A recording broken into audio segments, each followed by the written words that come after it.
Cartoons, the animated frontier. These are the voyages of the Cellcast podcast.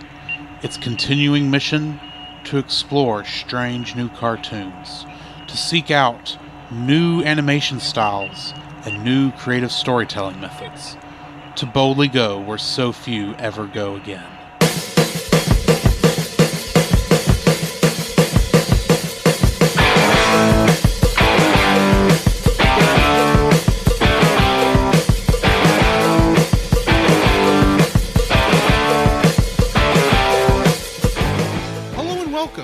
Episode of the Cellcast.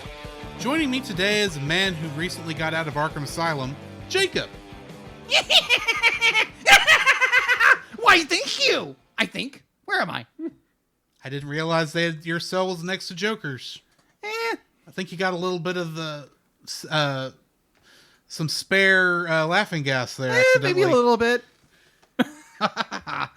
Why, thank you. Let me introduce our co-host, a man who is now regretting that he didn't leave out the candy for Halloween. Welcome, Drew.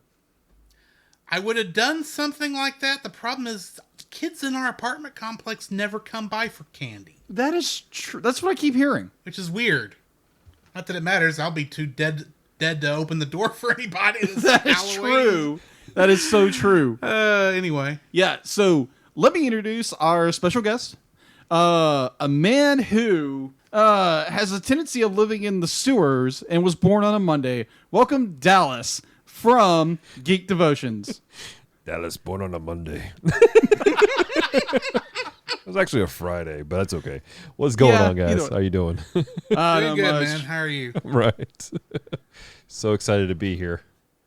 We're excited to have you on. Yeah. So, Jacob, you got some interrogations for I do, our actually. Okay, so as most of our audience knows, whenever we have a guest, we have a round or a punishment of a volley of a battery of questions for our special guest. So, Dallas, more violent as I go. What's I'm happening? noticing. Yes. Well, we are talking about Batman here. He is a little brutal to the scum of Gotham. Well, they are a superstitious and cowardly lot. Adam West. All right, so that, my friend, is a quote from the first Batman comic book. Thank you very much. Okay, but it sounded like something Adam West would say. Golden era, but moving on. Okay. We'll send you the book later. Okay. It's on my DC app. Okay. All right, so Dallas. Sir. So what was one of the either cartoon series or animated movie that you watched as a kid that you liked, but then as an adult you changed your tune? Oof, that I liked, but now as an adult I've changed my tune? Yeah. Man, that's difficult, my brother. Really? Because I had thought one just right off the bat. Okay. Probably the Mortal Kombat cartoon. I liked it as a kid, and I found it on YouTube, and I checked it out, and I was like, ooh, this is not good. I didn't realize there was a Mortal Kombat cartoon. Oh, yeah, there was. I mean, it makes sense that there would be one. I mean, we make cartoons out of everything kids shouldn't be watching. I know this. I'm aware of this, but I don't think that either that was not on a channel I was watching at the time, or I already knew that was since I couldn't play that game at the arcade. I probably knew I wasn't supposed to watch the show either without asking. It was on, if I remember correctly, like USA or something like that. Okay, there you go. That makes because sense. when I was that totally makes sense. At the age I would have been watching Saturday morning cartoons, all we had was ABC, NBC, and Fox. See, and Nickelodeon. I caught it a couple times when I would go to friends' houses who had cable. Because like you, I didn't have cable. So, and my friends had it, and I was like, what is this gloriousness? Which is probably why I liked it, because I only saw like 1 or 2 episodes. Yeah. While eating like really fancy breakfast. So. So what was one that brought to your mind, Drew? Bobby's World. Oh gosh, That was I know bad. I that show. watched I forgot how that. bad that was. I know I watched it, and I kind of sort of maybe liked it, but maybe because I didn't know any better. Right? Maybe I was doing something else. I know I watched it, and I saw a clip from it like the other day, not a whole episode, thank the Lord. And I was like, "Oh, this is bad." I said one of my favorite things that stuck in my This head. I say makes the favorite things. Disney version of Doug look good. Woo. I'd say that there's one line from Bobby's World that's stuck in my head since I was a child, and his mom sends him up to go wash his hands, and you hear the water running, and he goes, my mom always says I should wash by my ears, but why can't I do it like a normal boy? And then his hands are behind his head, and he's washing his hands behind his ears because his mom told him to wash behind his ears. Oh. The line I always remembered was when his uncle, I think, said that he was out of shape. And Bobby's like, "What kind of shape are you supposed to be in?" Oh gosh, that and the sad thing is, that's the funniest line I think I ever heard in that show. Oh man, that was a show when I was a kid. I despised it. Oh, really? Because I found Bobby, just the character, absolutely annoying as can be. Well, I was like, oh, if we're talking about cartoons we even found annoying as a child, yeah. I have one that might make me disowned by my entire generation. Wow. Oh my gosh, what? Rugrats. I didn't care for that one. I hated Rugrats. That show was dumb. And not in a good way. Yeah. I've met people of the younger generations that were just like, they loved Rugrats to death. And when I was a kid, I did not like kids at all. I like little kids. I was just more like, I don't know what it was. And then the adult, and then God changed my heart, and I was just like, what the world? You're in kindergarten. What's wrong with you? Pretty much. It's like, why are you eating a crayon? What's to draw with that? I don't know. I mean, like, God kind of just changed my heart when I was more in adulthood. But when I was a kid, it's just like I hated Muppet Babies when I was a kid. I just really didn't like it. Bobby's World. I was like, this is so annoying. But there again, God changed my heart when I was an adult. But either way. It's been so long since I've seen Muppet Babies, I don't even know if I'd like it or not. I remember liking it as a kid. Yeah. But I don't think I've seen the show since I was a kid. So, all right. Anyway. So speaking of, the feature which we are reviewing this afternoon, I am vengeance, I am the night, I am Batman. So we've talked earlier that your favorite Batman ever was the Batman the Animated Series, right? That was my favorite Batman show, but my favorite The Batman show. period is not that one. Okay. That's what I was trying to refer to when I said that. But either way, what was your, besides Batman the Animated Series, animation-wise, which was your favorite adaptation into animation form? Of Batman? Of Batman, yes. Okay. Favorite adaptation into animated form. Yeah. Probably animated series. It's just a top shelf. It set the bar for what Batman animated should be. I feel like it kind of it fell off a little bit when they went to the New Adventures because they're trying to make it a little more kid friendly. Yeah. Yeah. So it wasn't bad. It lost the texture that the original one had. I'll say the controversial statement: Batman Ninja wasn't a bad movie. Okay. I still need to watch that. If you're a fan of anime, you'll love it. If you're just you won't care for it necessarily. I gotcha. So yeah, I guess animated series, man, that's just my top shelf one. Although Batman Beyond, man, that was a pretty lit show. Oh my gosh, I love Batman Beyond. Love it. Well, then, if I can ask, Go for it. Who is your favorite Batman? Oh, Michael Keaton from 1989. Excellent. Okay, cool. Okay. So going back to Batman the Animated Series, do you recall your favorite episode? Yes, it is the one with the gray ghost where Batman has this background sequel where you see what inspired him. And I love it on multiple dimensions. One, you get this insight of who inspired Batman, but the Gray Ghost was played by Adam West. Adam West. Yeah. And perfect casting. on top of that, it was supposed to be a type in shadow, if you will, using the biblical term, of the Shadow, who canonically in the comics was present for the death of Thomas and Martha Wayne, tried to stop it but failed. And so he followed Batman in the background, influencing him as he grew and became the Batman. Really? Yeah. I didn't know that. It's one of those things where technically DC can't refer to it anymore because they don't have the rights to the Shadow. Mm-hmm. But at one time, there was at least that connection somewhere. Yep. So, Okay. In fact, as far as I'm concerned, it's canon. it is issue 259 Batman. Oh, okay. Nice. And then there was a second appearance, which was issue 253 Batman. Nice. Yeah. So that's Very where that nice. story comes from. Oh, okay. The episode that always got me was actually in season 4. It's the one where Robin runs into the little girl, and she's running from Clayface the entire time, and you get the realization that she's actually a remnant from not Two-Face but Clayface. Yeah. And that episode just tugged at my heartstrings. The fact to be like she got reabsorbed into Clayface and the Robin's reaction and the whole just like it was just emotional gut punch. With Absolutely, that one. dude. It was amazing. Absolutely. Incredible. So All I right. have two. Okay. The first one I really liked was the Christmas episode from season 1. Oh, of course. That's Where amazing. Joker kidnaps the commissioner and 2 other people who I can't think of at the moment. Right?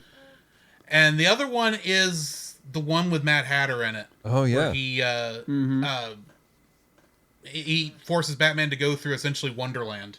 Ooh. Where Yeah. he's got all those people with mind-controlled helmets making them think they're Alice in Wonderland characters. Yeah.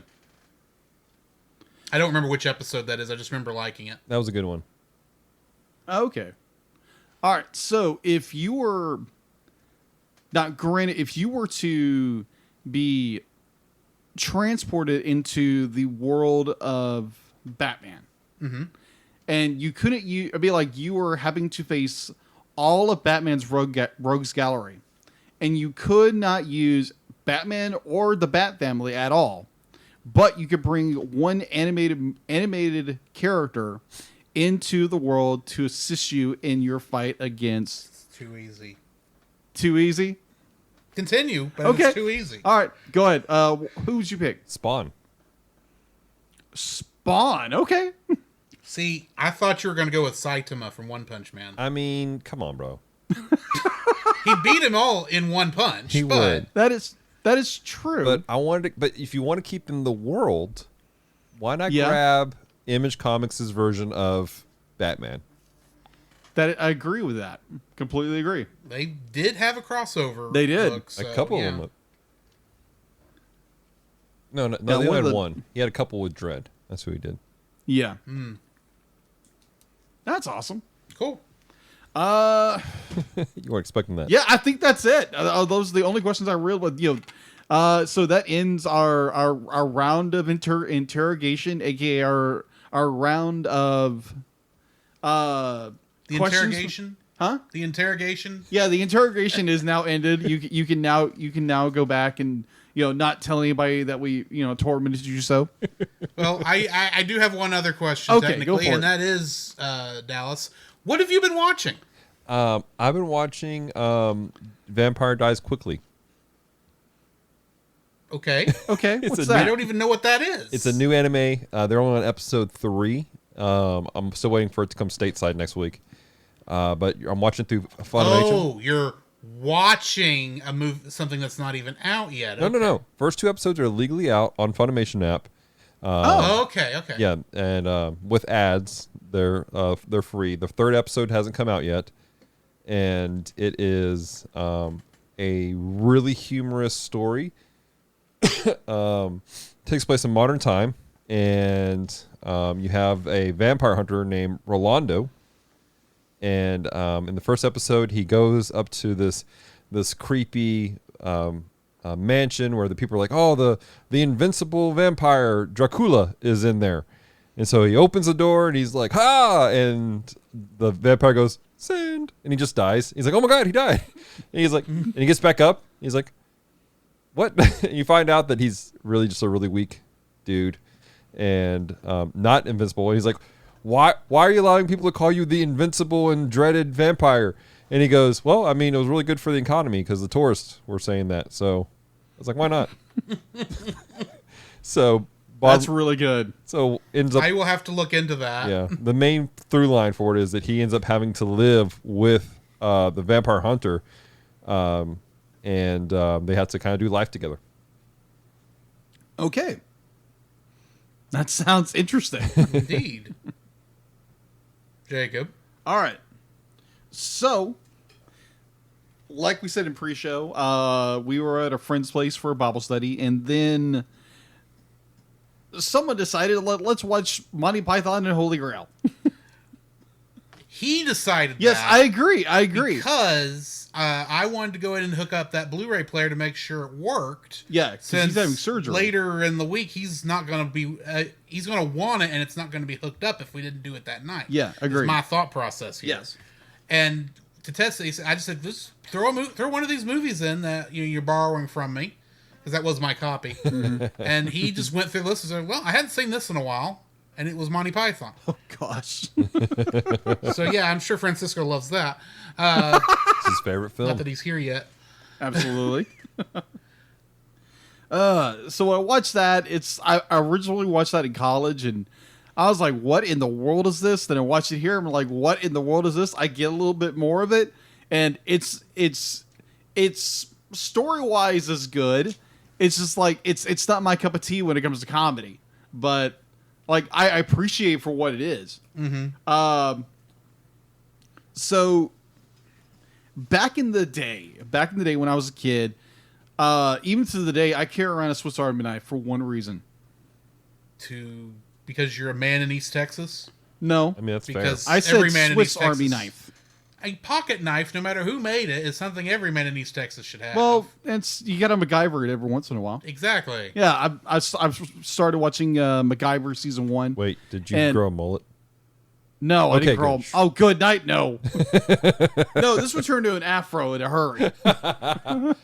Afro molds are a thing. Yeah, afro molds is a thing. Agreed. But Wouldn't no. that be an Afrolet? Afro. Oh my gosh. I absolutely MacGyver was my hero as a kid because like the guy could do anything. Like defuse a bomb with the stick of like a paper I swear I thought you were about to say defuse a bomb with a stick of dynamite. I was like, yeah, that would defuse a bomb, all right. Very effective. very 100% effective. effectiveness Very effective. in diffusing a bomb. Yeah, with a piece of chewing gum and like a wrapper or something like that. Just like 2 absolutely Chainz? huh? Like 2 Chainz? You said Like to who? diffuse it with a wrapper. Oh. Ruh-roh. Sorry, man. Hey, depending No, on the no. rapper, it might be possible for them to defuse a bomb. No, but it's just like I've always loved MacGyver. Ever since that day I've always carried around a Swiss Army knife just because of that. So you watched some MacGyver this week. I watched MacGyver. My man. I watched MacGyver, and Original, I assume. the original MacGyver. I've watched a few episodes of the newer one. It recently was concluded, I think in 2019, 2020, but it's pretty good. It's not exactly MacGyver, but you know, MacGyver did everything by himself, and this MacGyver does everything with everybody. Oh, wow. Yeah, That's because it's built on the NCIS CSI agreed. Law and Order style show. Yeah. That makes sense. Much As- like Hawaii Five-0 is like that. Well, Richard Dean Anderson, who played MacGyver in the original, said, "Yeah, it's like a buddy cop show with a very iconic title." That's about it. It's fair. It's fair. And then I started watching just today because I saw it on YouTube of all places. They had the first full season of what is that? Oh yeah, Robotech. Oh yeah. Well, you can find that in a lot of places, actually. Yeah, you can. I just be like, I remember because my cousin Brian, way back in the day when we were kids, we would go over to his place and he had episode 1 countdown, and it's just like, oh my gosh, this is amazing. Had no idea what Robotech was, and to this day I've only seen 2 episodes, and I know our friend Chase is like, oh my gosh, Robotech. He'd let you borrow it because he's got it, I think. Yeah, probably. But yeah, that first episode countdown. You know how many times I've seen it? 4 times now. 4 times. Yeah. I watched it because I was curious myself. I didn't get to episode 2, and then later on I watched it again. And whatever reason I didn't get back to it. And then one night we're over at Chase's. Yeah, and he starts playing Robotech. He plays. We got to start episode 1. Says, I've seen this episode already. I know what's going to happen. And then for the whole kit and caboodle, I've seen the first episode of Macross, which is the same episode, but in Japanese. Oh my gosh. It is different, though. It is different. It is different, but I mean, it's still basically the same episode. Now, Jacob, you know that Robotech is the entire series is 3 entirely different series that have nothing to do with each other that they dubbed over to make one continuity. Mm-hmm. Yeah, Harmony Gold. Yeah. Mm-hmm. Those guys were crazy. Yeah, agreed. Yeah, minus they made one very large flaw. Only one. Because okay, they got the rights to the show, but they didn't pick up what is it? I don't know. The plane, which is like the icon of the show. The Valkyrie? Yeah, the Valkyrie. You know what that turned into? The Stargazer on Star Trek, because that's actually used parts of the Valkyrie models when they were kit bashing that. Yeah, even worse. No, I'm being serious. It is? Really? Yeah. Okay. You look at the Stargazer, the little nacelle parts, those are from the Valkyrie. Nice. Wow. Okay, that's interesting. All right, so it actually went. He became a character called Jetfire in Transformers. No, are you for real? I'm serious. Bro. I'm serious. Look it up. Look up Jetfire from Transformers, and then look up the Valkyrie from Macross. You ain't wrong. Yeah, You're not wrong. I see it. it's the exact character because our Hasbro picked it up, and before Harmony Gold could do anything with it. So they had an entire line. They even had the plane, but they couldn't have it transform because our Hasbro had the rights to it. Silly Hasbro. Yeah, exactly. Aren't legal rights fun? Oh yeah, yeah. We recently what was that? Last 2 months ago.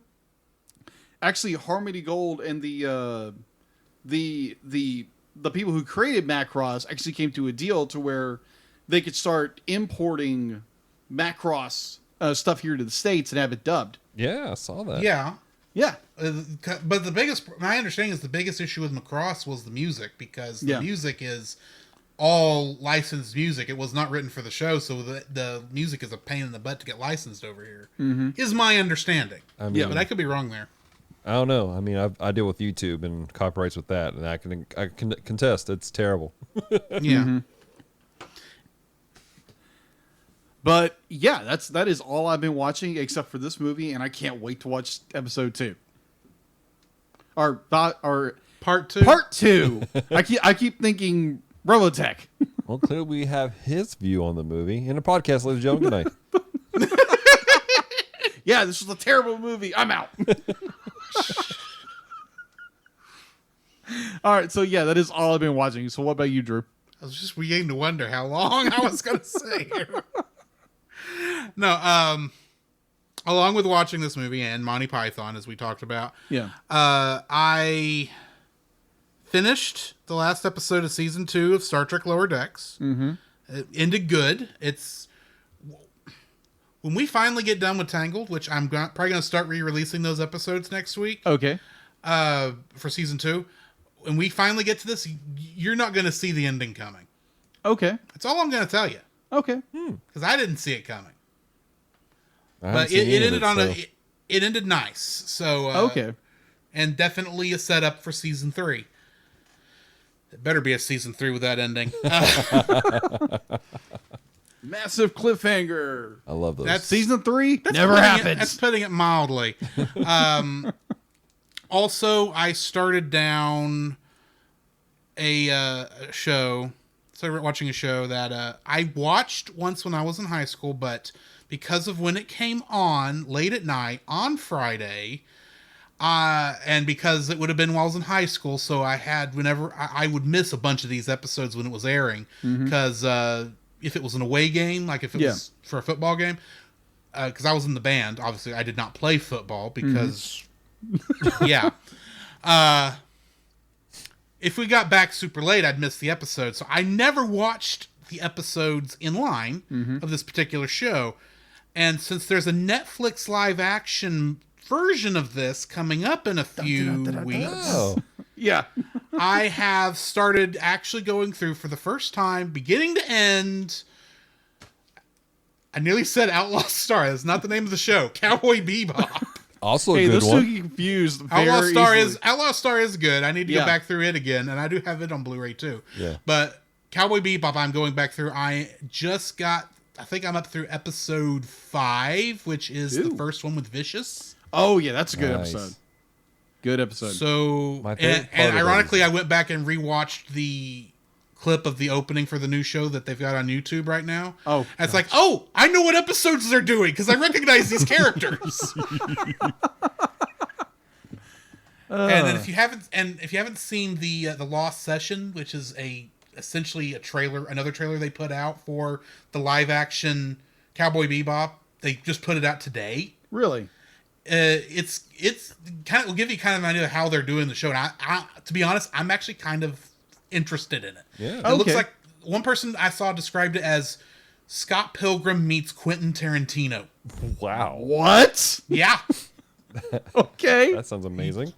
Yeah. So from what if assuming that's the style of filmmaking they're going to go with, Yeah. I mean, I'm fine with it. And the actors, all three of the actors, because they had Faye, Jet, and Spike Right. in that clip, is like, they were spot on in my Yeah, opinion. but they're missing like the best character ever of that entire series. The scoring. Ein is going to be there. Thank We've you! seen pictures of Ein. Edward, I suspect we're not going to get to her until season 2. That's my Oh. suspicion. I would say that the best character in the whole series is the scoring, because that music soundtrack is a Yes. character of Oh itself. my gosh. And it is her, the original composer for the show, is actually doing the compositions for this. Oh, I'm Really? so excited Yeah. now. Nice. Now, if Okay, they're- I'm if even they're more pretty excited now. Yeah, and it sounds good. What I heard sounded good. And of course, you could watch the opening. And it's like, it's Tank. How do you not do Tank for the opening sequence? Right. So they really definitely got that down. So that looks good. And then, of course, I've been playing, of course, Dragon Quest XI on Mondays. If you want to come see me make fun of a Akira Toriyama video game that I'm actually enjoying very well. Especially hearing me singing when something stupid happens. Dragon Ball Quest 11. Yeah, so you can come watch me do that. And I'm actually still going through Legend of Zelda Breath of the Wild for my second time, which I'm trying this time to 100%. Wow. Because I'm crazy. And when I have other times, I've also been doing a little bit of Metroid Dread, which I'm not that much farther from where I was last week. So, yeah. That's what I've been watching and playing, so... Excellent. what do we got in the news? Assuming All right. we have news. Oh, we have news. If anybody's familiar, we reviewed one of these movies before. That would be the amazing, absolutely incredible film of Coraline. Yeah. Yes, Yeah, from we did that last Halloween. yes, we did. And the studio name is Leica. Leica. Thank you. That was the word I was looking at. I was like, how do you pronounce that word? Leica. In your defense, that is a tough word to know how to say when you first see it, Yeah. or Either- fifth see it. Yeah. I've seen the word 1,000 times, like Leica. In that moment, I was like, how do you pronounce that? But either way. So yeah, so after the success they brought Coraline back into theaters, Leica Studios, Shout Factory, and Park Circus announced Tickets are on sale now for Leica Studios' 15th anniversary celebration of Paranormal on Paranorman? yes, Paranorman. Thank you, Paranorman. All right, tickets will be available November 16th. So yeah, if you are interested, Fathom Events is doing Paranorman. So if you want to go check that out, go check it out.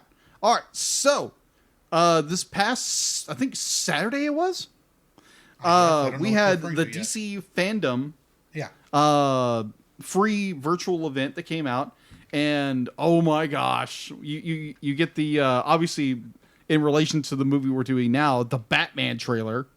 It's like, oh my gosh, that was so good. If you have not watched it, go watch it. I will. Come on. Okay, sheesh. It's not a signal. I mean, like, it's not a signal. It's a warning. It's not just a signal. It's a warning. So come on, man.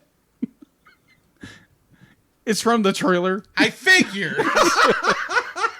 I'm waiting for you to continue. It's part of the joke. It's like, I'm not saying a word. All right. So, in animation news, this movie I am probably not going to watch, but just reviewed. Aquaman, King of Atlantis, will be coming to HBO Max on October 1st. It's an animated series, which will air October 21st of this month. Yeah, of this month. Thank you very much. And so, yeah. Will air on the October 21st of October 2021? Yeah, exactly. Okay. All right. So, the animation, if you've seen the animation, it's very much of like that very doomed series, Thundercats Roar. Oh. Yeah. Yeah, I'm not watching it either, though. Yeah. You know, being a hardcore Thundercats fan as a kid, I was like, blasphemy! But either way, be like, yeah, if you are interested, go check it out if you are subscribed to HBO Plus. Max Plus, whatever. Disney Max. Disney Max. Disney Max. All right, so we were talking about Batman the Animated Series earlier. So this has been in the rumor mill forever. So during this event, they announced that Batman Cape Crusader will be coming to HBO Max and Cartoon Network. Exclusive produced by Tim. I want to say Tim Burton, but it's Bruce Timm. Bruce Timm. Yeah, apparently it's a return to Batman the Animated Series, almost a continuation. Mm-hmm. It is being produced by J.J. Abrams and Matt Reeves. Isn't Matt Reeves directing The Batman? I do know. Either way, some of the commentary, please help me out. But yes, he yeah, is. Thank you. Yeah. So it is being produced, obviously, by Warner Bros. I really don't like that. Warner Bros? It's Warner Brothers. But yeah, it's Warner Brothers Animation. Yes, you know, no one actually says Warner Bros. They always say Warner Brothers. I know. Bros. This is how it's officially printed out. It's Warner Bros, but it's Warner Brothers. Anyways, Bad Robot Productions and 6 in Iowa. All right, so the last one is this is a direct to home video. Catwoman Hunted, the all new DC animated movie being produced by Warner Brothers Animation. Full length animated film going to be released on 4K Ultra HD Blu-ray combo pack, and on Blu-ray, which will be available on February 8th, 2022. So that is all I have in for news. And it's all, like, wonderfully, it's all being wrapped around what we're talking about today. Just seemed to work out nicely like that. So Like, we need to jump into the spoiler-free section Yes. of our review of Batman The Long Halloween Part 1. So, Dallas, what are your spoiler-free thoughts on this film? Spoiler-free thoughts? I thought it was a good film. I thought that the production quality was interesting. I am struggling with... I can't get into some of that stuff because it gets into my likes and dislikes. Man, how do we do this without getting into likes and dislikes? It was a good film. Okay. I'm sorry. No, it was. I mean, the acting was on point. Everything was really, the voice acting was good. This is based off of The Long Halloween, the book, and we were talking in the pre-show. If you go into this blind, it's a little different than if you read the book, and that can be good for you or it can be really bad for you. Either way, but this story is. It's on everybody's top 10 list of stories for Batman because it hits certain notes that hits the whole detective side of things, and you see some of that played out in this. And so, as far as being a spoiler-free section of this review, it was good. All right. Jacob? Like Dallas said, it's really hard not to go into spoilers with this film. I enjoyed it. It was a really good story. It kept be like there again. I haven't read the graphic novel yet, but like it keeps you guessing what's going to happen. Absolutely. And the fact that like you get for someone who's followed Batman primarily through animation and the live action movies. And the best example I can think of is Batman the Animated Series, where you see Batman actually doing detective work. Like, this was like, oh my gosh, this is amazing. Overall, I enjoyed it. I've got little problems here. I got one problem and one little kind of... It made me sad when I realized who this voice actor was. And that made me really sad. But... other than that, I enjoyed it, and I can't wait to watch part 2. Drew? I have not read the graphic novel, but I can tell you this. After watching part 1, it is on my list of things to read as soon as I'm allowed to purchase new books again. Because I'm on Geek Devotions as book log golf, and I don't want points I don't want to have any points until after December. It's fair. So, based on that should kind of tell you, spoiler free wise, how I feel, because I am curious who actually the Holiday Killer is. I have my thoughts, even though some of those thoughts were, well, we won't get into that until later. But I'm intrigued by the story. I'm curious to see where this goes, and I'm curious to see how it originally went. So, yeah. This is definitely one I'm going to suggest. I wouldn't say it's... would you say it's good for kids? Because I'm not really sure. I mean, I know there is I would some say cussing. teenagers and up. Yeah, definitely more like young adults. This isn't It like... wouldn't be for, this is like it wouldn't be Brave for and the kids Bold. like... It wouldn't be like kids when we were young when we watched Batman the Animated Series. Yeah. It's a I little would have bit watched this edgier. at like... Yeah, it's edgier.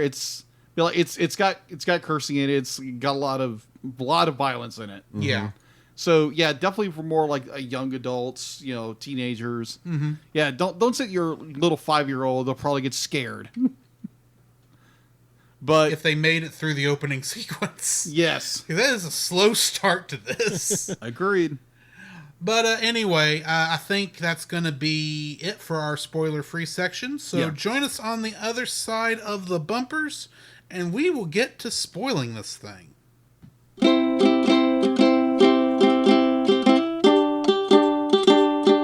Don't forget that you can download?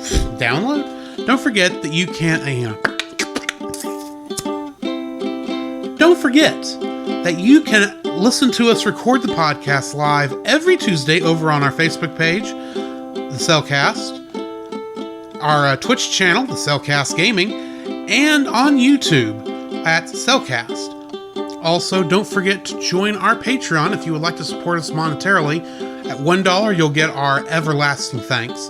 At our $5 tier, you can get some artwork from Jacob. And at our $10 tier, you can get bloopers for every episode we've released that I've remembered to release them for. And you can get commentaries from different movies. So come check us out over there if you would like to support us financially. Each week on Stunning and Brave, hosts Chris Cowan of the Babylon Bee and Nate Henderson of Some Boring Budgeting Job confess their privilege, spotlight stunning social media posts, and fabricate outrage, all while keeping you super woke and enlightened. They will make you laugh. That's right, you have no choice. Check out Stunning and Brave at stunningandbrave.net. Do you like Star Wars? I don't just mean the original trilogy. Along with that, I mean the prequels, the sequels, the anthologies, the animated shows, and of course, who doesn't like Baby Yoda? Well, if you've been in the fandom for any length of time, you know how toxic the fandom can get. And if you'd like to be able to discuss a galaxy far, far away in a much more positive light, might I suggest searching out The Outer Rim, a Facebook group dedicated to all of Star Wars, and check out their YouTube channel, which you can easily find at Pop Americana, which the podcast you're currently listening to is also a part of. To find that and more, check out the link in the description.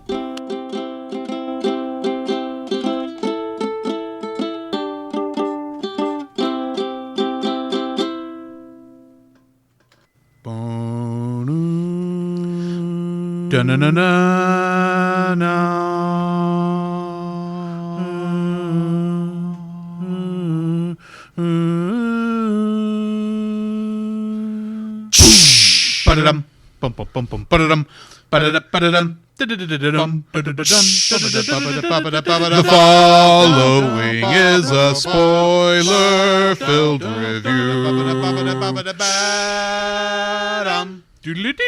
for Batman: The Long Halloween, Part 1. He is the vengeance man. He's the knife, so you better watch out. Listener discretion's advised. Batman: The Long Halloween, Part 1, was directed by Chris Palmer, who also directed episodes of Voltron: Legendary Defender. And it was written by Tim Sheridan, who also wrote Scooby-Doo and the Curse of the 13th Ghost. Roto? You know, the sequel to Scooby-Doo and the 13th Ghost? Yeah. Where they never actually met the 13th Ghost until this special. Oh boy. And of course, it is based on the graphic novel, Batman: The Long Halloween, by Jeff Loeb and Tim Sale. The cast includes Jensen Ackles as Batman/Bruce Wayne. And of course, most people probably recognize him as Dean Winchester from Supernatural. Hey, how you doing? Josh Duhamel was the voice of Harvey Dent. Mm-hmm. And if y'all remember, earlier in the, a couple months ago, we did that reaction to the Taco Bell commercial. Yes! Oh, I remember. Apparently, in 2018, the same quote-unquote production company, that Live Moss Studios, for the same product, the nacho cheese fries, they did two fake movie trailers, for something called Web of Fries, and he was the hero character in that. Oh my God. I gotta find that later. I remembered the commercial after I saw it because, like, oh, I do remember this. Naya Rivera was the voice of Catwoman and Selena Kyle. And in the television show Glee, she played Santana Lopez. I didn't watch the show, so I have no idea who that is. Troy Baker was the voice of both Joker and Antony. And in the video game Persona 4, he was the voice of Kanji Tatsumi. Oh, wow. So just a little bit like watching the film, like hearing Joker, I'm like, that's not Mark Hamill. No. But it's close. It's so close to Mark Hamill. I was like, wait a minute, that's not... Then, like, who is it? And I'm watching the credits. Oh, it's Tom Baker. Of course it's Tom Baker. Not Tom Baker. He's the doctor. Troy Baker. Oh, Troy Baker. Entirely different person. Okay, then. Very different. Well, never mind. Tom Baker was in Star Wars. Yes. He was. Okay. Okay. Billy Burke was the voice of Commissioner Gordon, and he played Charlie Swan in Twilight. Oh, You know, okay. Bella's dad. Bella's dad. Yeah. Oh my gosh. Wrong kind of Batman for me. Yeah, exactly. It is the wrong kind of Batman. So a funny joke from this morning. So I'm talking to my boss at work about the Batman trailer, and we're talking about Robert Pattinson being Batman. It's like, okay, so we're talking about like Batman the whole bit, and then he says he's walking up, be like, so is Bella gonna be in there? In my mind, I'm thinking like, oh, he's talking about Bella Lugosi. It's like, yeah, Bella yeah, it's Lugosi's another gonna good be in it. Batman. And then it made me think of the podcast that you're on, Dallas, with The bottom shelf? what is it? Yeah, the bottom shelf. Because I listened to that, I was like, that's a movie? Yeah, that's a movie. It's a movie. I've seen it. Really? And I've seen Ed Wood, the picture of them making that movie. Really? It's bad. Wow. The Ed Wood's not bad, but the movie Plan 9's bad. 2 minutes Yeah. of footage of Bela Lugosi, and they based the entire film around those 2 minutes of footage. Pretty much. Wow, that's crazy. It was crazy. Yeah, so this instantly I thought, oh, yeah, Bela Lugosi's going to be in this film. He's been dead for I don't know how many years, but he's in it. They grabbed the Well, same when 4 you're a minutes of vampire footage. once. Yeah. All right, continue. Okay. Frances Collier was the voice of Nurse Tamara. And in one of Jacob's favorite television shows, Hannah Montana, she played Roxy. Okay, gotcha. Continue. Okay. Greg Chun was the voice of Mickey Chin. And he played the pet cat in The Way of the House Husband. That was the black cat from the second episode. I had to look it up. That is so awesome. Yeah, I love that series so much. More than I should. I agree. It's because it's hilarious. He's who I want to be when I grow up. I want Celeste to become like super wealthy and rich, and I just be like a house husband. You know what? I think I'd agree with this myself. All I got to say is sweet niblets. Dude, you need to watch the show. It's good. They just added more episodes too to Netflix. They did? Yeah. Guess what I'm going to be watching before next episode? I didn't know there were new episodes. I'm going to have to go look that up. Oh yeah. So, getting back into this, David Dastmalchian. I apologize, David. I just screwed up your last name. He was the voice of Calendar Man. And in the most recent DC live-action movie, The Suicide Squad, he was the voice of Polka Dot Man. Okay. Interesting. Not the voice. He played Polka Dot Man. Okay. That that works. That works. Mm-hmm. Alistair Duncan was the voice of Alfred Pennyworth. And in the Middle Earth video games, the Battle for Middle Earth, and I can't remember the name of the other one, he was the voice of the ghost elf Celebrimbor. Celebrimbor. I can't even say the guy's name right. What? Yeah. Have you ever seen those games? I have not.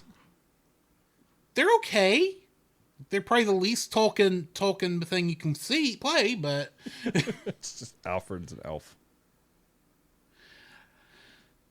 Gary Leroy Gray was the voice of Pierce. And in the television show The Fairly Odd Parents, he's the voice of AJ. Amy Landecker was the voice of Barbara Gordon for all 3 seconds she was on screen. And in Troll Hunters, she plays another Barbara. The mother of the kid. Julie Nathanson was the voice of Gilda Dent. And she played Holly Toole in Final Fantasy 15. However, Jim Peary, who's the voice of Sal Maroni, had the much bigger role in Final Fantasy 15 as King Regis Lucius Callum. Oh wow. Oh. The one played by Sean Bean in Kingsglaive. Oh, okay. Yes, he dies. Another beam beats the dust. Jack Quaid was the voice of Alberto Falcone. Mm-hmm. And in one of my favorite television shows from the last year, Star Trek Lower Decks, he's the voice of Ensign Brad Boimler. Oh, okay. Yeah. Oh, wow. But also, from Star Trek Lower Decks, we've got Fred Tatasciore, who played Solomon Grundy and the Large Triad member in this. But in Lower Decks, he's Lieutenant Shax, the Bajoran security officer who yells all the time. Oh, yeah, that guy. Huh. Don't you remember my favorite line that I put in the episode title for that one? When you get to hell, yeah. Tell the paw wraiths that Shax sent you. Special delivery from Bajor.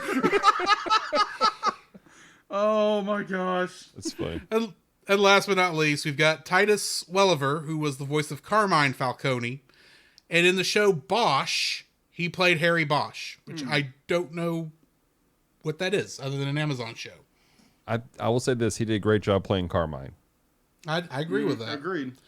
Getting into the Kingdom Hearts connections, we're back once again with Fred Tatasciore, who, like I said earlier, was Solomon Grundy. But in Kingdom Hearts 3D Dream Drop Distance, he is the voice of both... I'm sorry, it wasn't Dream Drop Distance. Yeah, it was Dream Drop Distance.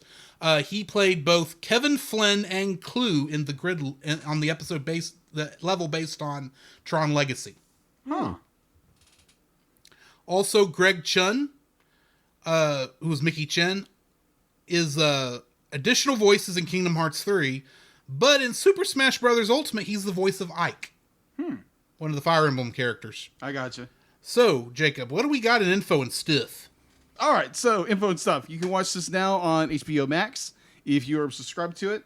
IMDb at a 7.3 out of 10. Production was obviously Warner Brothers Animation and DC Entertainment. It had a release date of June 22nd, 2021, so this is very new. Very new release. Had no box office because it was direct to video, which is sad. I would have watched this in theaters.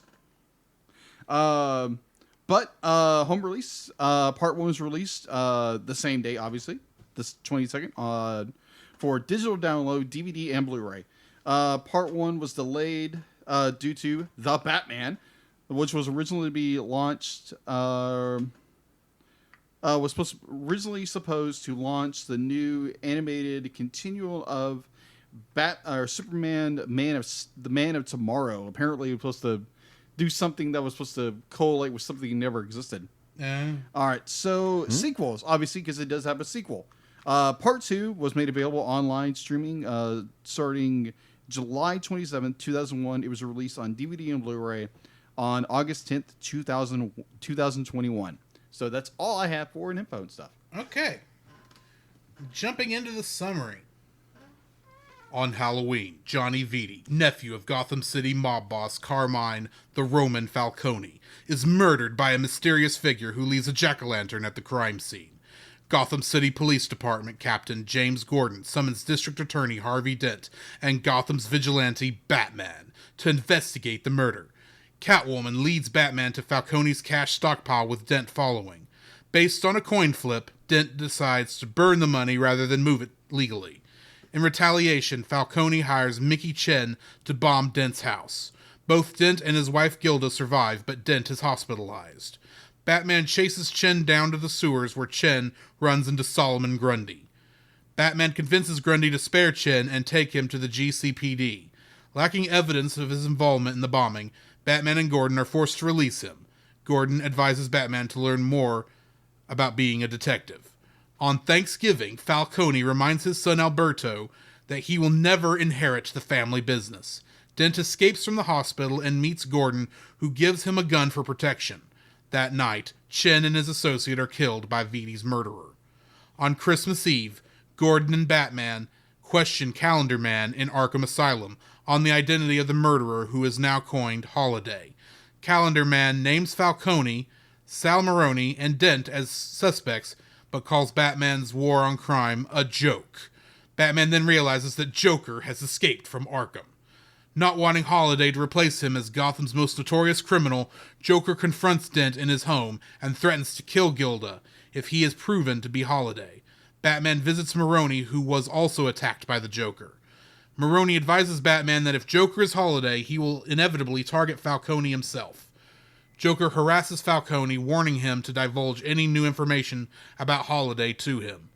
Falcone's bodyguard, Milos Grappa, chases Joker out of the building, but is killed by Holiday. In the Batcave, Batman identifies Maroni, Falcone's sister Carla Vitti, Joker, Falcone, and an unnamed figure, implied to be Dent, as suspects.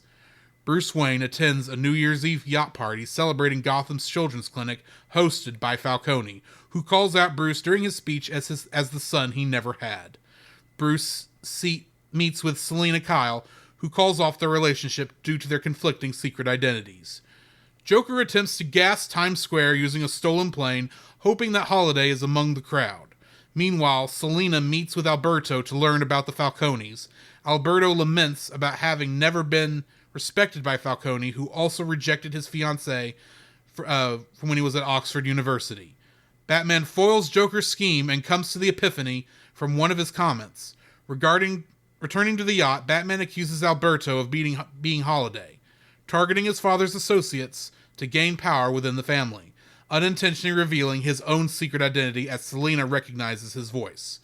Alberto argues he only ever wanted to live his own life rather than being controlled by his father. As the new year hits, Alberto is shot by Holiday and falls into the bay, where he is cut to pieces by the yacht's propellers. Ouch. Batman pursues Holiday, but the killer escapes. As the yacht is evacuated, Gordon and Dent meet with Batman. Batman tells his allies to assign a protective detail to Falcone and vows to be a better detective. In a post-credits scene, Bruce attends Alberto's funeral. Falcone approaches him and requests Bruce's help in laundering his money, but Bruce refuses. Bruce is then introduced to the woman accompanying Falcone, who shakes his hand. Vines emerge from her sleeve to grip Bruce's arm, turning his eyes green, indicating that Poison Ivy has taken control of him. Dun, dun, dun! You think? Nah, really? Trivia on this is pretty quick. This is not the first time Jensen Ackles has lended his voice to a Batman story. He voiced Jason Todd, also known as Red Hood, in Batman Under the Red Hood in 2010. When Alberto Falcone tries to kiss Selina Kyle, she says, "We can't. We shouldn't." Also, she shows a tendency to hurt Carmine Falcone, like burning up his money and spying on his conversations. This is a nod to the comics, where Selina Kyle believes she is Falcone's illegitimate daughter, something that makes her go to Italy to investigate in the comics after the story. This is the 6th comic book role for David Dalmalchian, whose name I probably just screwed up again. After Thomas Schiff in The Dark Knight 2008, Kurt in the Marvel Cinematic Universe, Dwight Pollard in Gotham 2014, Abracadabra in The Flash 2014, and Abner Krill / Polka Dot Man in The Suicide Squad 2021. Animation guy say what? Go ahead. I'm quoting here, and no one's going to get it. I quoted what you said. That's why I knew what you said. That's why I said,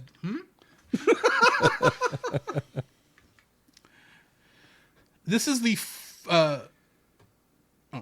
Batman: The Long Halloween Part 1 will be available on 4K Ultra HD Blu-ray combo pack at a later date in 2022 as a combined presentation with the film Batman: The Long Halloween Part 2. Huh. At least that's according to IMDb's trivia, so take that for what it's worth. Well, they did that with The Dark Knight also. And Yeah. Right. honestly, I was holding out to buy that particular version, but then you guys said, "Hey, we want to do this show," and I was like, "Well, I've got to get them." Well, that's what I did, and I can't imagine the 4K is going to really add that much I don't have a to 4K the TV, video quality. so I don't care. Well, I mean, I do have a 4K TV and a 4K Blu-ray player, and I still don't think it's going to add that much to what I saw. So, Dallas, since you're a guest, you get to go first. What is your first like for this movie? My first like for the movie is the actual opening itself, I like the way that it introduces Carmine and Bruce, and they're having that conversation right at the front end of like, hey, your family was always, considered family, and Bruce is real defiant about it. But then they go into the sequence where they're showing you images from the actual book itself as they kind of do the opening credits. I appreciate that. First off, I appreciate it for a variety of reasons. One, like our friend Paul J. Powers over at Retro Rewind, I don't like white text on a black background for an intro. We can do much more than that. Oh yeah. Second off, to me, it was their nod of going, okay, this is based off of established books, then we want to show respect to that. And so that's my first like about it. It was just the intro, plus just there was a feel to it. There was an atmosphere that brought to it that it puts you in the mood for this type of story. Okay. Gotcha. Jacob, what was your first like? My first like is the overall mystery of who Holiday is. Why is Holiday killing all these people? Why is he killing them on certain holidays?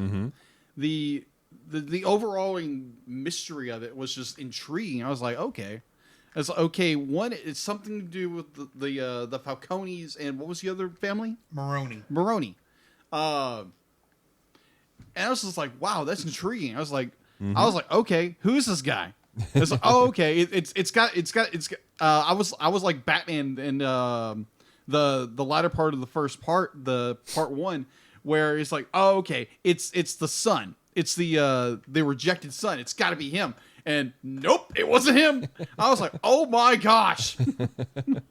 But yeah, I'll get into that one next with my second like. But yeah, just the overall mystery that you get an actual detective Batman who's voiced by Dean Westchester. Winchester. Thank you. I knew I was going to say it wrong. Winchester. I love that stuff. It's the rifle, not the area where the X-Men train. Okay. That's a good way of putting it. Wow. Well played, Drew. Nice. But yeah, the overarching mystery of what's going on, and it's a part 2, so now it's more like, okay, now I'm intrigued, like who, what's going on? Come on, Bats, figure it out. All right, so yeah, that's my first like. What about you, Drew? My first like is how much this feels like an episode of Batman the Animated Series, but with more adult feel to it. Agreed. The art is like straight. The art style is straight out of that. You got Art Deco like for miles. Yes. All throughout this, you got it feels like on the animated series, it feels like it was drawn on black paper instead of white paper, so it's got that more darker feel to the blacks. And much like that, you're still like you said, the mystery. The mystery is so good. I still don't know right now who Holiday is. I have theories. Yeah. One of them is that Alberto is not dead. But I don't know this for certain. Well, he kind of became chop suey. I'm just saying there's some conveniences in how that landed. Yeah, agreed. And in my defense, I've been reading a lot of Agatha Christie lately. Ooh. Yeah, that makes you question everything. I'm already questioning obvious details like that. It's like, oh, obviously it can't be him. He's dead. It's like, you have no body. You don't know if he's dead or not. Exactly. Just because was blood and paper. I don't even know if that was actually Albert Falcone that fell into the river. So, very true. Very, very true. And definitely could not have been him. Obviously, it could not have been him who was quote unquote in the holiday costume. Mm-hmm. That's obvious. So it's obviously somebody he hired, is my theory. But I don't know. I do not know. I am guessing. I am sitting here staring at that Blu-ray right there, wishing I could put it in that player right there and find out. Yeah.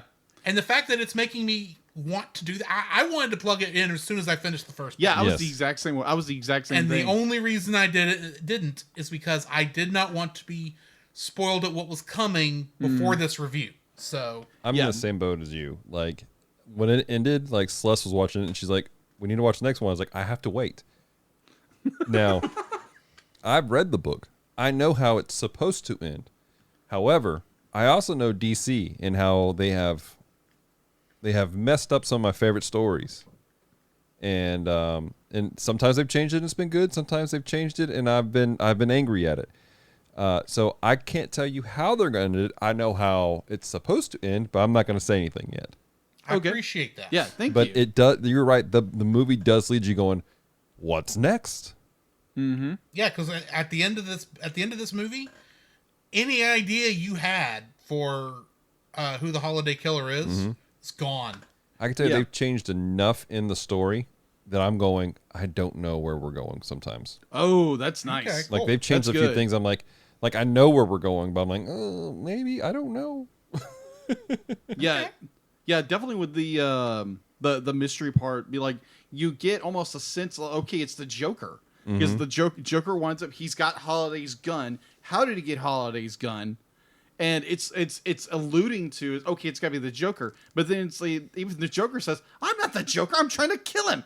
I'm not the Holiday. I'm trying to kill him. Well, the reason he's got Holiday's gun is because, for one thing, it's well known what Holiday's gun is. It's the Yeah. same model rifle.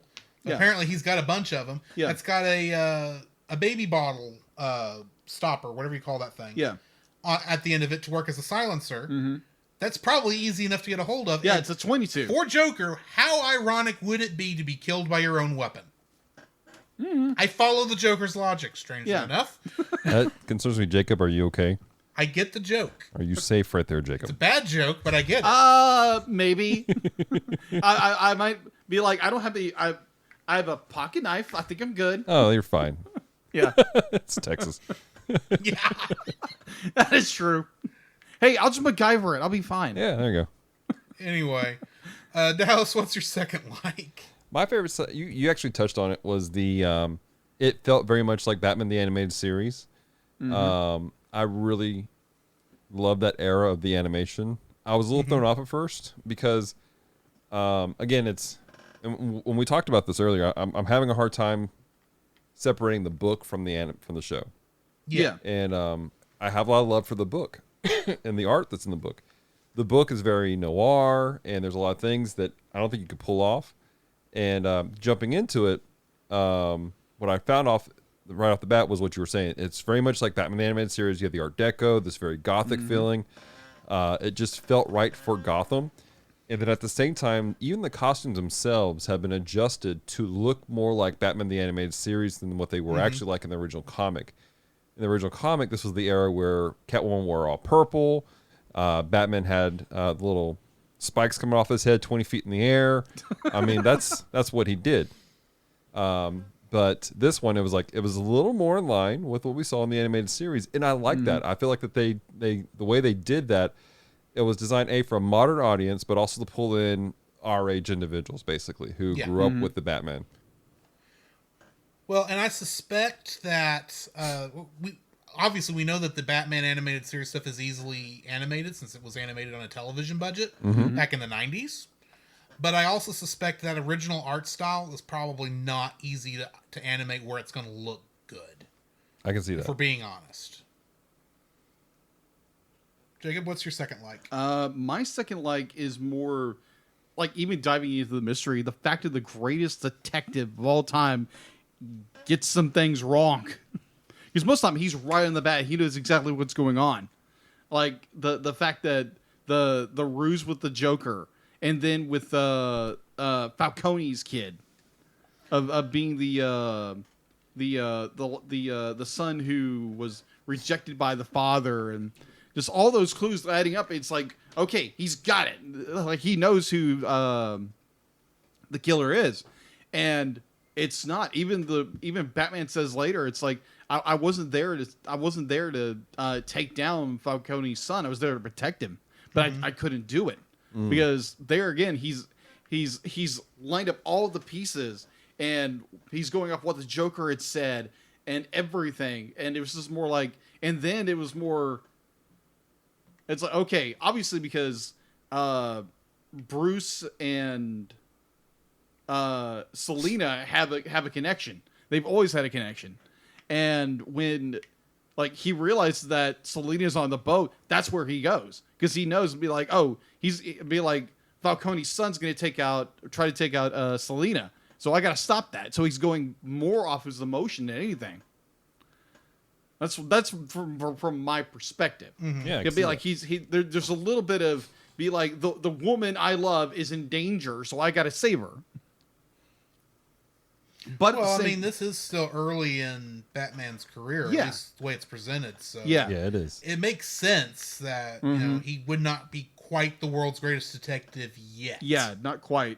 But it's just the conclusion to it that Holiday winds up assassinating Falcone's kid. I was like, whoa, okay, that was good. I was like, okay, he's not Holiday. Oh, Holiday's up there. Oh, this is not good. And then you get the end credits scene. I'm like, oh my gosh, this is gonna get good.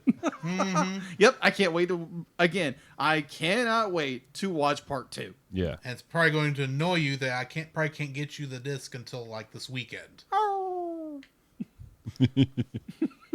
I may watch it tonight. No fair. Can I come over? Come on, Only bro. a 2-hour drive. Yeah, sure. Why not? Let's go. Come on, man. Yeah.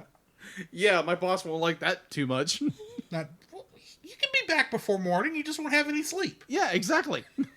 You'll It's be- like, dude, why do you look like you're, been, like, dude, what's wrong with you? Be like, I had to go watch part 2. Look, man. It was Hey, look. amazing. Let me help you out. My pastor roasts his own coffee. We'll swing you by his crib real quick, get you some Java juice, and we'll send you on the road. You'll be fine.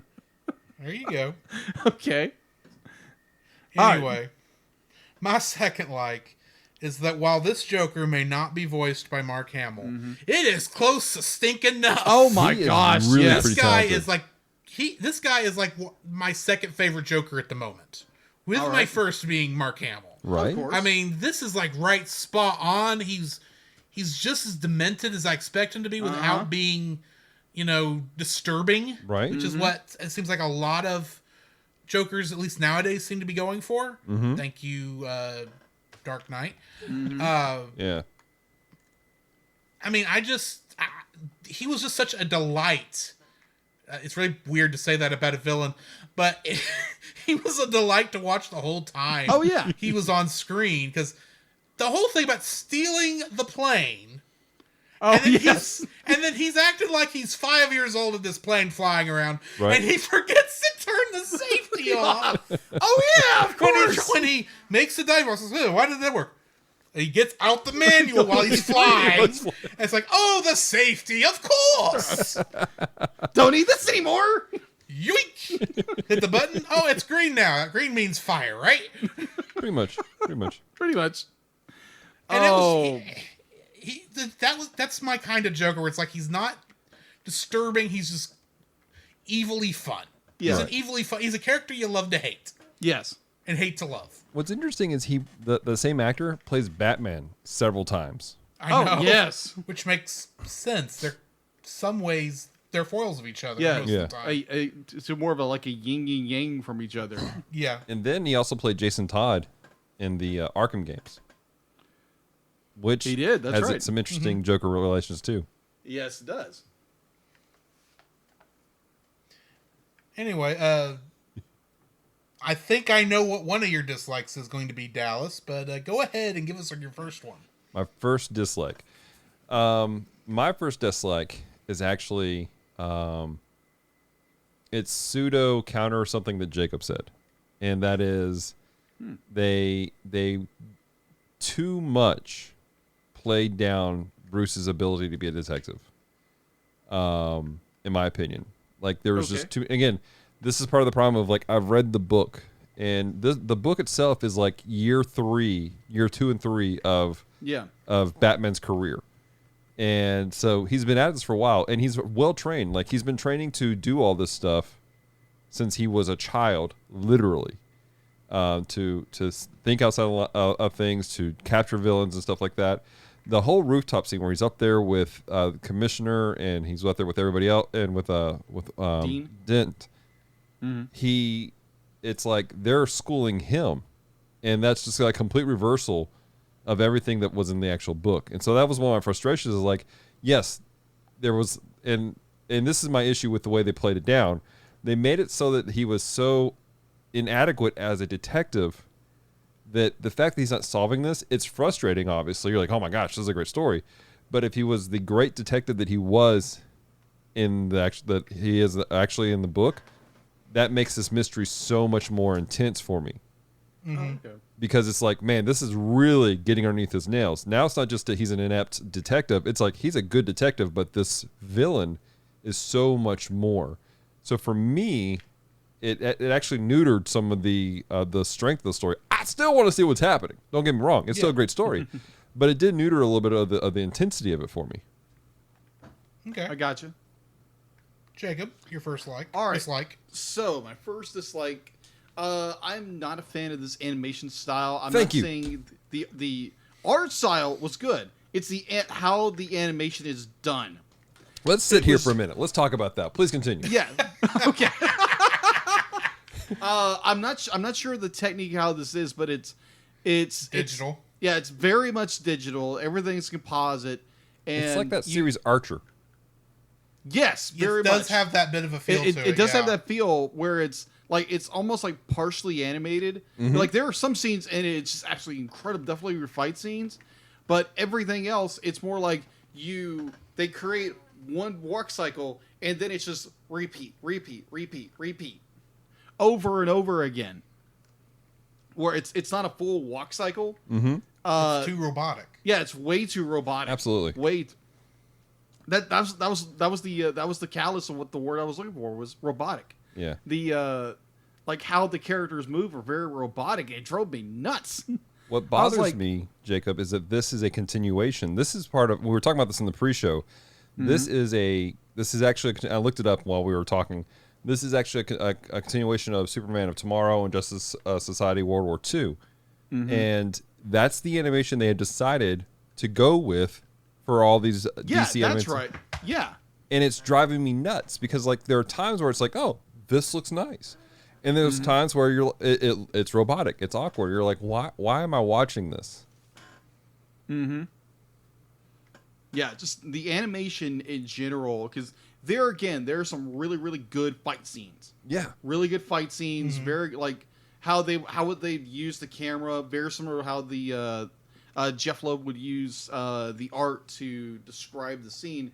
They would use that every once in a while, but very much the robotic movement of the characters was just jarring. mm-hmm. It's cheap, is what it is. Yeah, it's very cheap. It 'Cause that's feels just cheap. literally copy and paste and move it around. Yeah, exactly.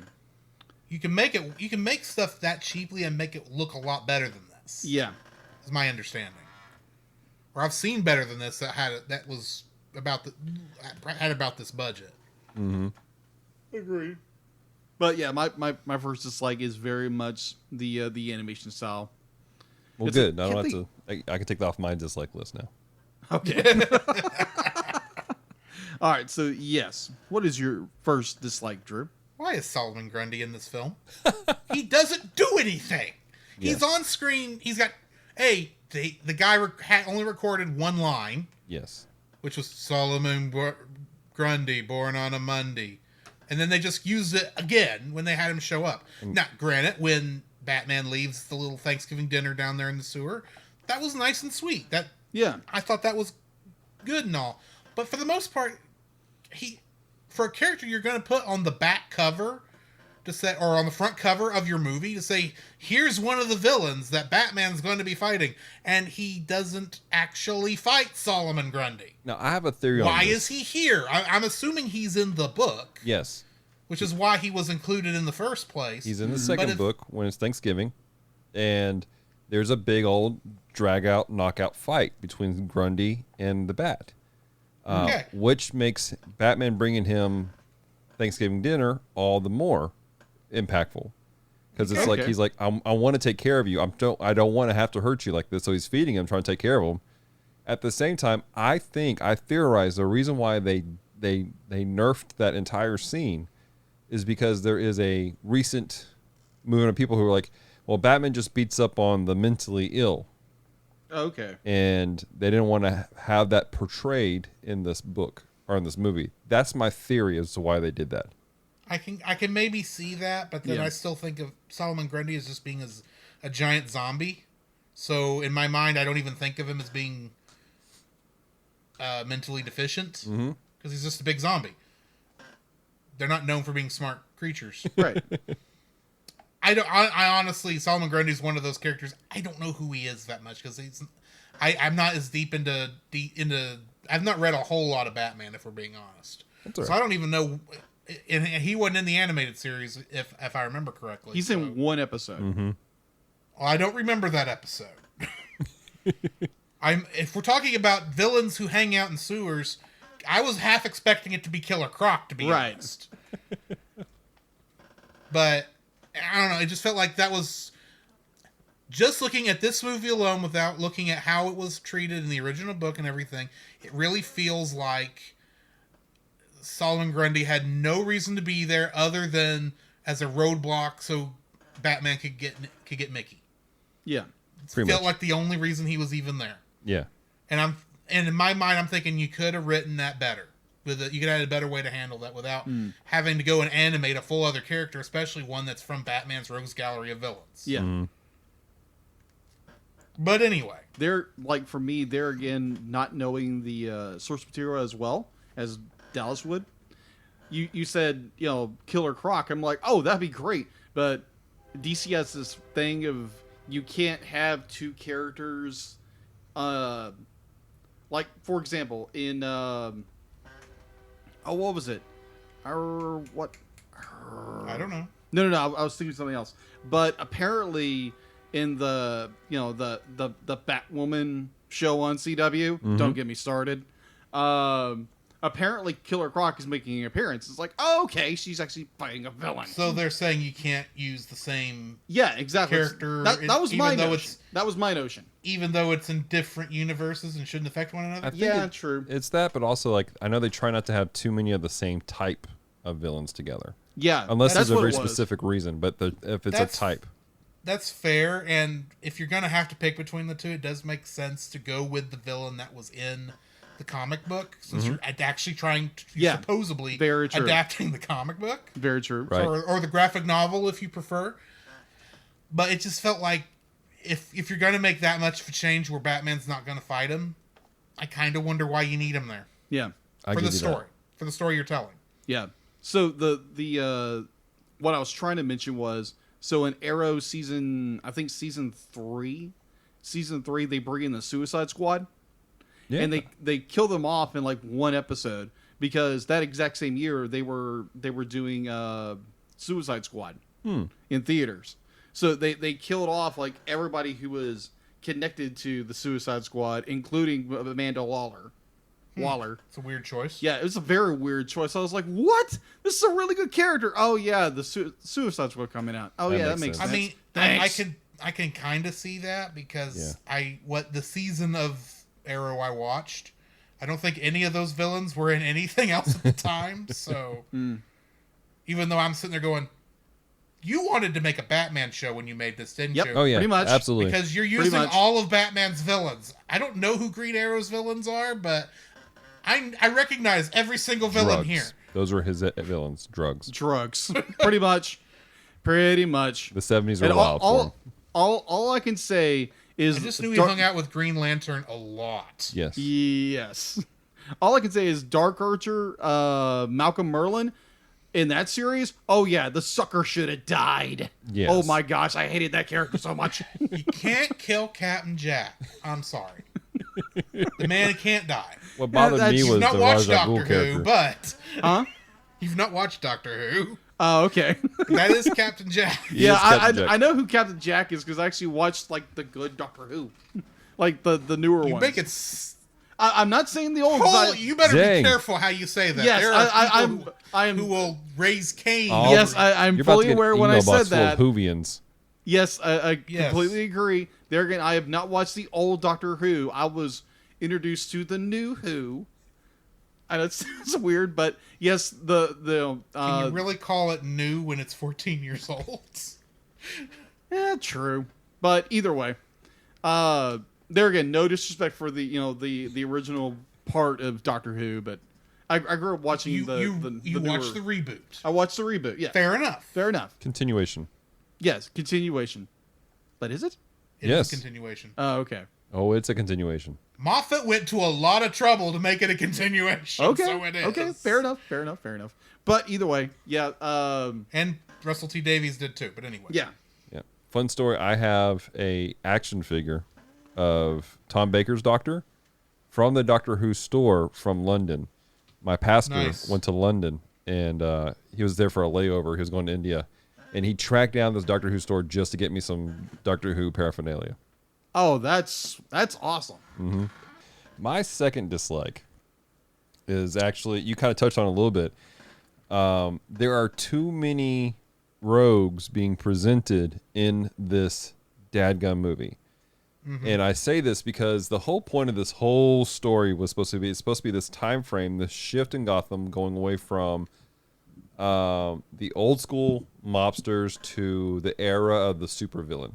You even hear him, one of Carmine's flunkies, say so. Like, he's like, hey, used to these freaks were all on the edge, and now they're all here, and all this stuff. And then they go to Arkham Asylum, where they meet the Calendar Man, and who is insanely creepy all of his own. You getting some real... The animation style worked really well for him. Oh, yeah. Agreed. As bad as it was for everybody else. Absolutely. I mean, he was like the guy from Psycho. What's his name? Oh, my gosh. Hannibal Lecter. Hannibal Lecter, right. I mean, you got some real vibes from him with that. Yeah, that thing. And Something so, about fava beans. but as you're walking past, they have all of the rogues listed. Yeah. And I'm like, what do you do? Like, this is like, so clearly these guys have been here for a long while. And then they make the mistake, Dent put everyone here away. So this has been an ongoing issue that they've been dealing with. This isn't a shift in the era. The era's already shifted. And then they made the mistake of the Joker is in the room with Dent, a scene that, by the way, never happened in the comic. And he's talking to Dent, and because he is accusing Dent of being the holiday killer. And he goes, there's only enough room in this town for one homicidal maniac. I'm like, and the 50 others in Arkham right now? Like, what's going on here? You're worried about Dent? What about the rest of these cats out here? Why you knock them off? So I'm a bit perturbed by that. Like, to me, that's a gaping story hole. I don't know if it's just a matter of they just want to introduce everybody quickly so they can get on to the future movies with this new DC animated universe or what. But to me, like, again, it takes away because at the heart, this is a noir mobster film. Like, Carmine is definitely the Godfather, right? They even make the reference. He's going to sleep with the fishes. All right, they make that reference. And so when you have that feel, you can't have the supervillain feel too much. You get away with the Joker because the Joker at his heart was a mobster who just happened to be a little bit psycho at the same time. And if they did him right, it would play well. But the rest of them, you really can't do that. And so to me, that was a problem. Was just there was too many supervillains involved and referenced and mentioned in a world that they were supposed to be scarce, but they're starting to come out of the shadows. So that's I feel you. my dislike. Well, I kind of figured the Penguin and Scarecrow and wasn't there a third one besides Calendar Man there? There was the Mad Hatter. Mad Hatter. Yeah. I assumed those three were just fan service essentially. It's like, but it's the wrong kind of fan service. It's like we're mentioning these people, except if you are a true fan, you've probably read the comic and you know they shouldn't be here. Right. But anyway. But not even that. I mean, just the fact that you're Cameos, mentioning I these guess. characters are there. I mean, it's like we know who these characters are. You're now destroying the world that's there. A good fan service they're going to bring it up would be like, Gordon's going through a filing cabinet and he says like, yeah, we got some weird guy named Tesh that's running around Gotham for some reason. We'll head to him later. He's small beans. Putting in the mindset, this is a small time character. We don't know who he is. He's just a little nutso. We'll find him later. We're worried about the holiday killer. Well, a good cameo would have been having a Penguin be in the background on that ship there at New Year's Eve, because sense. that's where he would be probably at that time. He's part mobster, part aristocrat. Yeah. He Part might penguin. be malformed, but when you got enough money, who cares? That's a great thought. That's a great. I mean, That would have been a better use of him as an Easter egg. Drew, Yeah. you need to call Ironically. up DC and just get this worked out. Yeah, that'll Call 'em work. up. They'll just DC won't listen to me. I'm not edgy enough. Come on, man. Come on. Well, I'll tell you what. We will Photoshop some black lines around you. Then you'll be edgy enough. You'll fit right into the movie. Okay. Well, I'll take your word for it. change.org. Oh, yeah, because that works. Yeah, exactly. Okay, Jacob, what's your second dislike? Oh my gosh. So it's not really a dislike, it's more like a realizing, like watching this film and realizing who played Catwoman. It just be like, the actress who accidentally drowned him, like, because I didn't realize that who it was, and I was like, wait a minute, that name sounds really familiar, and I had to look it up, and I was like, oh. Well, I caught it when I was, cause I was watching the credits because I hadn't looked up the IMDb yet on anybody. Yeah. Right. And I was looking for names I recognized, and then I very quickly saw in memory of what was her name? I saw in memory of so and so, the Catwoman. I can't think of the actress's name right now. Yeah, Naya Riviera. Naira And I Riviera. thought, I wonder who that is. And then 3 seconds later, Catwoman, Selena Kyle, not Naya Riviera. I thought, I wonder how she died. Was it a COVID death? Because it'd be about that time, Right. And I had to look it up. It's like, oh no, that's an accidental drowning. That's okay. Yeah, it's after watching it and realizing it was dedicated to her, it's just like I was crestfallen. I was like, dude, this is terrible.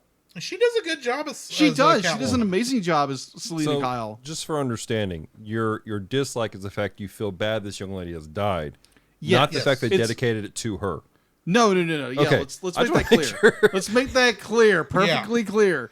Your dislike is when you got to the end and the fact that one of the actresses was dead and the movie had to be was dedicated to her because of her death. Because Right. we're The fact that all that had to happen because of her death is what you're sad about. yes, exactly.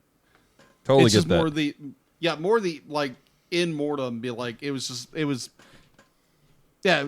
saddening to hear that. Yeah. Celeste and I had the And- same reaction. We're like, oh man, that is so sad when we saw that. Yeah. So yeah, that's my quasi dislike, but it's more just like, oh.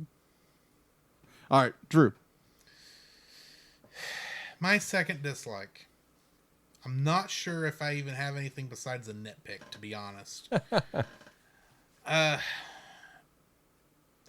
Because of the way this is set up, I mean, this is only over the course of 3 months between October, well, really 2 months. You're identical because this starts it starts on October 31st and ends on New Year's Day. Right. So we focus on this period of time, and I kind of wonder how on earth I know there's not that many holidays between New Year's and Halloween again in reality that you could do continue going. So I'm wondering how spread out is the next movie going to be.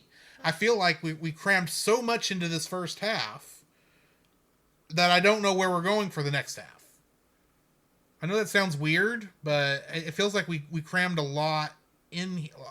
The timetable's got me skewed. Yeah. I get So- that. That's fair.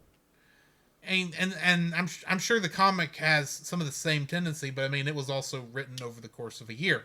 Right. So, or released over the course of a year. This we had it crammed into 2 different halves of the year. I mean, it's more of a nitpick. It's not anything big because I mean I'm sure I'm going to like the second half of this pretty good. Mm-hmm. But I kind of wonder how spread. What I'm afraid is not having plugged in or anything that like we're gonna in the opening sequence we're gonna go past like 3 of the holidays like that and we'll start off in Memorial Day or something.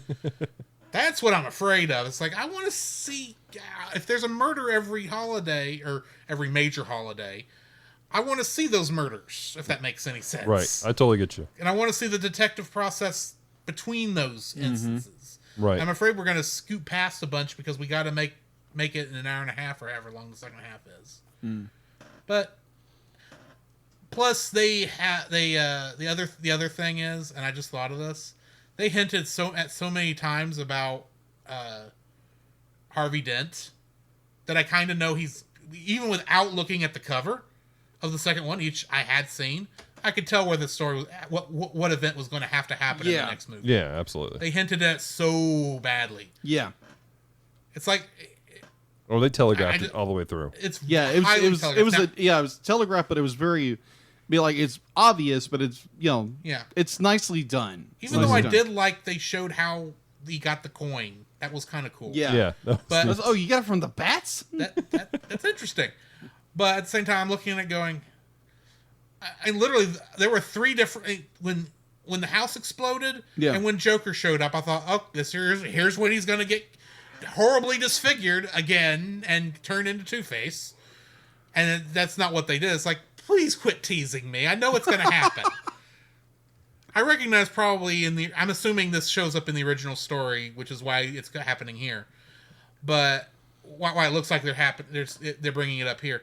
But it made it feel like it was sooner in the story than it looks like it's going to be. Yeah. So anyway, enough of that. I'm just nitpicking at this point. That's right. Dallas, what is your what is your rating for this film? My rating for this film is I'm going to give it a solid 8. It's a good film. Mm-hmm. It was entertaining. It kept me on the edge of my seat. As someone who's read the book, I was invested, and I want to see more. I want to see what they do. DC, again, I mentioned this at the front end of the show. They have a history of taking these iconic stories and changing some key stuff. And sometimes it's good, sometimes it's not so good. Right now, it feels good. And I'm curious to see where they go with it. Alrighty. Jacob. I'm in the same boat with Dallas. We give a solid 8. It's great. It's a great storytelling. There again, not having context of the original graphic novel. Great story. Again, keeps you on the edge of your seat. You're as clueless as everybody else in the movie what's really going on, who the holiday killer is. Obviously, you know when he's going to strike. You just don't know who he's going to kill. Mm-hmm. Right. And that keeps you on edge. It keeps you guessing. And the continual fake outs and diversionary tactics in order to pull your suspicion away from people to this character. They're called red herrings. Well, red herrings. Thank you. That's the word I'm looking for. Red herrings. You should know. You watched a pup named Scooby-Doo. There was a whole character named Red Herring. I don't remember that character, though. How do you not? Fred said it was him at the end of every episode. And That's Fred was right. wrong every time. You know how long it's been since I've watched the name of a pup named Scooby-Doo? A very long time. Just saying. And like, hey, I maybe do Scooby-Doo's voice, but I haven't watched all of Scooby-Doo yet. Did you finish your thoughts on your rating, Jacob? Yes, I enjoyed it. I cannot wait to watch part 2. I keep on saying episode 2, but part 2. Okay. I'm giving this an 8.5. Okay. And the reason I'm just pumping it up another is because it's a return to what I've been kind of wanting from DC when dealing with Batman, because I love the Batman the Animated Series, and in my mind, this is where all the Batman movies should have been aiming at all this time. And of course, they're doing other things because they have other. I'm obviously not their target audience, but Batfleck. What? Batfleck. Yeah, I don't mind Batfleck. It's just I still kind of prefer animated series. Sparklebat. Not going there. But I just when I put this on, in a strange way, it felt like I was 7 years old, having just finished Power Rangers, and then Batman the Animated Series came on, and I was kind of back in that mode. I got you. Totally again, get that. and I appreciated that, even though it was definitely a little bit more adult. Very true. So yeah, I'm giving it an 8.5 for Excellent. needling me in my nostalgia area. Which brings us to the end of another episode, which, well, I think we've kind of already said what our next movie is a couple times. Kind of. So join us next week when Dallas is going to be back with us to talk about part 2 of The Long Halloween. Let's go. Come, Jacob, we must prepare for next week. Prepare for what, Drew? The same thing we do every week, Jacob. Record a podcast! Oh, boy. So, Dallas, where can we find you at? Primarily, you can find me at geekdevotions.com. The show from Devoted Geeks are devoted to letting people know that they are loved. My wife and I make weekly devotionals on YouTube based around geek culture.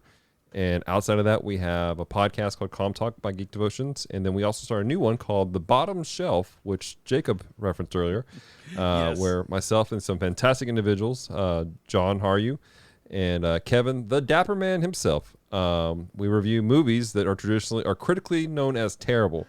And we watch them so you don't have to find out they're really that bad. And let me tell you, there's already been some controversial takes on our show. Okay. I am still looking forward to catching up in my rotation to where y'all are sitting. Because I'm like months behind on all my podcasts. Just ignore everything else, declare bankruptcy, just like Francisco in chat, and just jump straight to it. I can't be like Francisco. I like Monty Python and the Holy Grail. Anyway. And he likes Disney movies, too. Exactly. You don't mind So, disobedient children and talking animals. I'm just saying that Lilo and Stitch is going to be an interesting episode for him. That's all I'm saying. I really don't know which way that's going to go. I don't know either. But anyway, so yeah, join us next week for part 2. And in the meantime, this has been Drew. This is Jacob. And we'll catch you in the next frame. Right. So where can they find you, Jacob? You can find me on Facebook at Jacob B. Heron, also on Facebook at Jacob's Daily Art Corner, where I try to draw each and every day. I don't get to it as often as I like, but join me there. Also, you can find me on Instagram at Jacob B. Heron, on Twitter at Jacob Heron, and Letterboxd at Jacob Heron. So where can they find you, Drew? You can also follow me on Letterboxd at ggeorge759, Facebook as Drew Dodgen, my Facebook page where you can see pictures I've taken at Drew's Photo Bin. You can also follow me on Twitter at ggeorge759. You can email us at thecellcastpodcast at gmail.com. You can also follow us on Twitter at cast_cell. You can follow us on Twitch at twitch.tv/thecellcastgaming. You can also follow us on YouTube at Cellcast, Listen to our podcast on Apple Podcasts, Google Play Podcasts, Stitcher, Spotify. and your favorite podcast directory. You can also listen to us on the Movie of the Week podcast with Jim Heron, where we talk about live action movies. And remember, Cell is a single L.